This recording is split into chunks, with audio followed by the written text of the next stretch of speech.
दोस्तों, पाकिस्तान के आतंकवाद को लेकर अब भारत ने रणनीति बनाई है और उसके ऊपर तिहरा प्रहार करने की तैयारी कर ली है।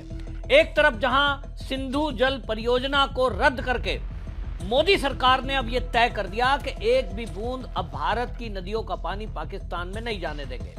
उसको लेकर जम्मू कश्मीर के मुख्यमंत्री उमर अब्दुल्ला ने भी बयान दिया है और उन्होंने कहा कि 1980 के दशक से जो परियोजनाएं बंद पड़ी थी, पेंडिंग थी, हम उनको दोबारा से चालू करेंगे और इससे जम्मू के किसानों को फायदा मिलेगा। तुलबुल बैराज परियोजना, इसको लेकर के उन्होंने कहा कि तुलबुल जो है झील के किनारे झेलम नदी के ऊपर 41 वर्षों पहले ये बैराज बनाया गया था, जिसमें 20 करोड़ रुपए उस समय खर्च भी हुए थे, लेकिन बाद में उसको ठंडे बस्ते में डाल दिया गया और यह सोचा गया था कि पाकिस्तान को अगर हम पानी जाने देंगे तो शायद वो हमारे जम्मू कश्मीर में शांति रहने देगा, लेकिन ऐसा हुआ नहीं।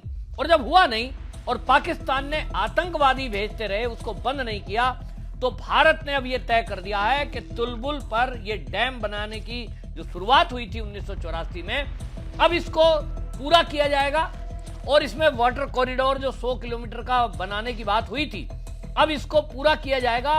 नहर की गहराई भी बढ़ाई जाएगी और उसकी लंबाई भी बढ़ाई जाएगी। अब यह कहा गया है कि चिनाब नदी पर रणबीर नहर जो है उसको 120 किलोमीटर से बढ़ाकर अब 240 किलोमीटर की जाएगी, उसकी चौड़ाई और गहराई भी बढ़ाई जाएगी, उसको जम्मू तक पहुंचाया गया।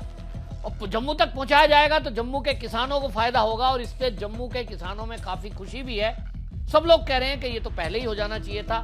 पाकिस्तान की 80% खेती इसी से हो रही है और वो हमें आतंकवादी भेज रहा है। लेकिन इस पर आपको बताऊं कि और अभी दो तरफा प्रहार बाकी है, जिसमें पाकिस्तान को लेकर के ये तय किया है भारत ने कि उसको वैश्विक स्तर पर भी बेनकाब किया जाएगा। उसका जो आतंकवाद है उसको लेकर के भारत का एक प्रतिनिधि मंडल अब दुनिया के देशों में जाकर पाकिस्तान के आतंकवाद के बारे में बताएगा। और इस प्रतिनिधि मंडल में आपको बताएं कि भारत की तरफ से सांसदों की संख्या दी गई है, जिसमें 30 से अधिक सांसद 10 दिन के लिए अलग अलग देशों का दौरा करेंगे। इस प्रतिनिधि मंडल में भारतीय जनता पार्टी, कांग्रेस, तृणमूल कांग्रेस, अन्ना द्रमुक और एसपी, जेडीयू, बीजेपी, बीजेड, माकपा, ये कई ऐसे नेता हैं जिनको इस ग्रुप में भेजा जाएगा, जिसमें अभी नाम आया है सुप्रिया सुले सामने आई हैं, शशि थरूर ने उसमें सहमति जताई है। और इस प्रतिनिधि मंडल में आपको बताएं राजीव प्रसाद रूडी, अनुराग ठाकुर, अपराजित सारंगी, कांग्रेस के जो मनीष तिवारी हैं वो भी इसमें जाएंगे, सलमान खुर्शीद, अमर सिंह को शामिल किया जा सकता है, ऐसी खबरें आ रही हैं। यानी एक तरफ हमने पानी रोक दिया, दूसरी तरफ हम उसके आतंकवाद को बेनकाब करने जा रहे हैं। हमारा सांसदों का प्रतिनिधि मंडल दुनिया के देशों में जाएगा और बताएगा कि हमने उसको पानी दिया, हमने पाकिस्तान के नागरिकों को वीजा दिया, हमने उसके साथ व्यापार किया और उसने हमारे साथ क्या किया। हमारे सैनिकों को मारने का काम, हमारे निर्दोष लोगों पर प्रहार करने का काम, और उस सबको जो कर रहे हैं आतंकवादी, उसको पाकिस्तान की सेना पाल रही है। उसके पुख्ता सबूत हमारे पास हैं। ये पूरा प्रतिनिधि मंडल सांसदों का जो है ये दुनिया के देशों में जाएगा और उसके पास पूरे ये प्रूफ गृह मंत्रालय की तरफ से, रक्षा मंत्रालय की तरफ से दिए जाएंगे, तो उसको एक्सपोज करने का काम, एक प्रहार उसके ऊपर ये रहेगा। तीसरी तरफ भारत ने अब ये तय कर दिया, मोदी गवर्नमेंट ने, कि क्योंकि अभी हमने देखा है कि जो ऑपरेशन सिंदूर चला, इस ऑपरेशन सिंदूर में पाकिस्तान के साथ आकर एक तरफ चीन खड़ा था, दूसरी तरफ तुर्की खड़ा था। ऐसे में भारत के स्वदेशी रक्षा प्रणाली जितनी भी थी, हमारा एयर जो डिफेंस सिस्टम था वो, दूसरी तरफ हमारी मिसाइल है, इन्होंने बेहतरीन काम किया है। और इसी को देखते हुए अब मोदी सरकार ने यह तय किया कि रक्षा बजट में अब हम 50,000 करोड़ की वृद्धि करेंगे। ऑपरेशन सिंदूर की सफलता के बाद यह तय कर दिया गया और इसमें अब रक्षा बजट में जो 50,000 करोड़ रुपए की वृद्धि होगी, इसमें अभी ये जो है राशि भी व्यय करने का तय कर दिया गया है। 7 लाख करोड़ रुपए के पार ये पूरा बजट बैठ जाएगा, जो अपने आप में एक रिकॉर्ड है। वित्त मंत्री निर्मला सीतारमण ने 1 फरवरी को जो बजट पेश किया था 2025-26 का बजट, उसमें रक्षा क्षेत्र के लिए 6.81 लाख करोड़ रुपए आवंटित पहले से कर दिए हैं। और ये जो आवंटन था पिछले साल की तुलना में, पिछला 6.22 लाख रुपए था, 2 लाख करोड़ रुपए, उसका 9.2% अलग मतलब एक्स्ट्रा था जो इस साल किया है पिछले साल से। अब इसमें और वृद्धि हो जाएगी और ये वृद्धि होने के बाद अब ये रिकॉर्ड हो जाएगा। अगर मैं बात करूं कांग्रेस के कार्यकाल की, तो कांग्रेस के कार्यकाल में जो आज ये राहुल गांधी और बाकी लोग सवाल उठाते हैं, उनसे आप लोग पूछें कि 2013-14 में ये बजट कितना था?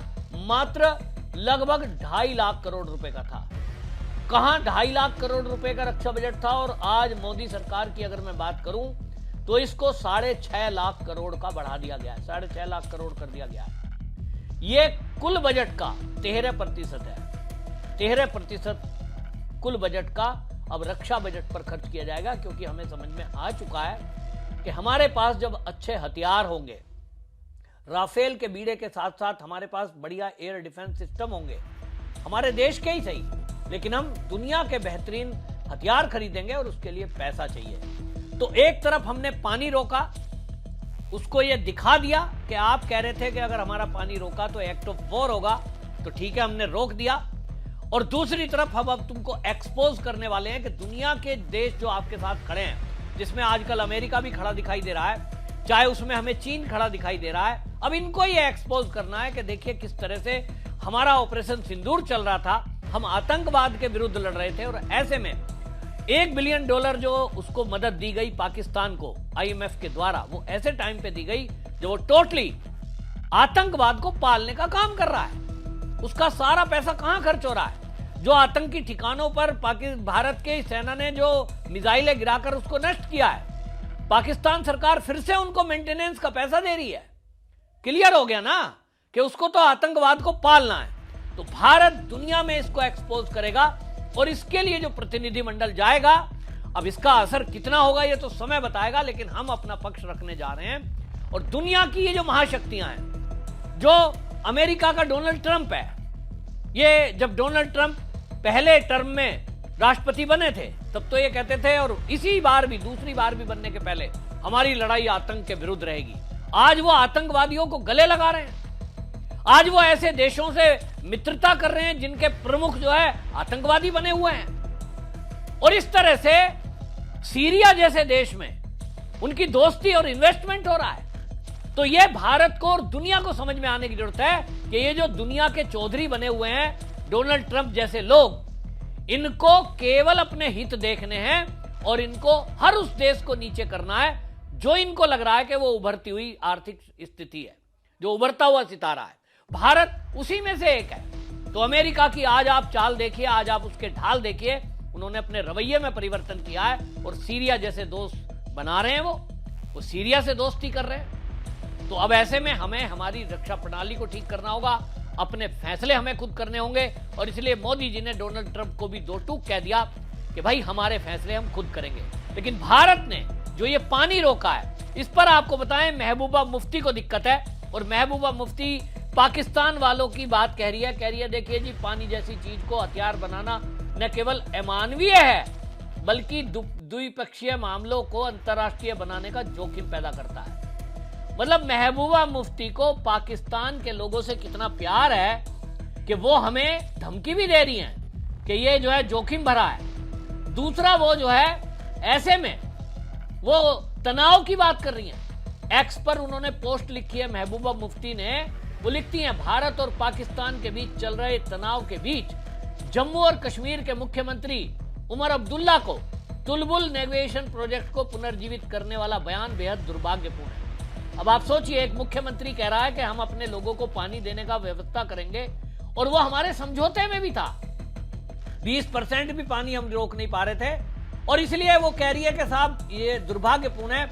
ऐसे समय में जब दोनों देश पूर्ण युद्ध के कगार पर वापस लौटे हैं, ऐसे में जम्मू कश्मीर के निर्दोष लोगों की जानें गई, जम्मू कश्मीर विनाश और अपार पीड़ा का खामियाजा भुगत रहा है।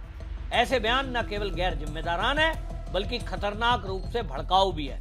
ये कौन कह रहा है? महबूबा मुफ्ती कह रही है। किसको कह रही है? उमर अब्दुल्ला को। और उमर अब्दुल्ला ने क्या कहा? उमर अब्दुल्ला ने केवल ये कहा कि हमारा पानी हमारे लिए, हमारे लोगों के लिए ये इस्तेमाल होना चाहिए। उमर अब्दुल्ला ने लिखा था एक्स पर, उन्होंने लिखा भारत और पाकिस्तान के चल रहे तनाव के बीच जम्मू कश्मीर के मुख्यमंत्री उमर अब्दुल्ला तुलबुल नेविगेशन को ये जो कह रहे हैं उस पर आपको बताएं, उमर अब्दुल्ला फिर उसको कह रहे हैं कि भाई ये उमर अब्दुल्ला जो है वो ये कहते हैं कि साहब महबूबा मुफ्ती को इस तरह का जो बयान दे रही है और मुझे वो कह रही है दुर्भाग्यपूर्ण है। वो कहती हैं कि जब सिंधु जल समझौते को अस्थायी रूप से निलंबित कर दिया गया तो क्या हम इस परियोजना को फिर से शुरू नहीं कर पाएंगे? हमें झेलम का उपयोग करने की अनुमति मिलने का लाभ मिलेगा और इससे हम बिजली भी पैदा कर पाएंगे। वो ये कह रहे हैं कि जिस तरह से महबूबा मुफ्ती इस मामले में बयानबाजी कर रही है वो सीमा पार बैठे लोगों को खुश करने की अपनी अंधी लालसा में सच्चाई से मुंह मोड़ लेने जैसा है। उमर अब्दुल्ला ने महबूबा मुफ्ती को आईना दिखाया कि आपका प्यार भारत के लोगों से कम सीमा पार बैठे लोगों से ज्यादा दिखाई दे रहा है। लेकिन ऐसे में एक बात तो बिल्कुल साफ है कि महबूबा मुफ्ती जैसे लोगों और बल्कि मैं तो देख रहा था पश्चिम बंगाल में भी धरने प्रदर्शन चल रहे हैं कि साहब पानी तो नहीं रोकना चाहिए, ये अभी बढ़ेगा। भारत के अंदर आप देख लेना कुछ लोग सुप्रीम कोर्ट पहुंच जाएंगे कि साहब ये पानी नहीं रोकना चाहिए, मानवता है। ये मानवता है या क्या है? वो हमें हमारे सैनिकों पर गोली चलाएं तो क्लियर है भाई, तो हम अपने दुश्मनों को क्यों पालें? ये एक बड़ा सवाल है। तो जिनको पेट में दर्द होता हो, चाहे वो महबूबा मुफ्ती हो, चाहे कोई वामपंथी हो, चाहे कोई एनजीओ चलाने वाला, अगर सुप्रीम कोर्ट कल को पहुंचेगा, मुझे लगता है कल परसों पहुंचने वाला है, इस परियोजना को रुकवाएंगे जरूर। उनको भारत के लोगों से दिक्कत, मतलब भारत को पानी मिले, भारत के किसानों को पानी मिले।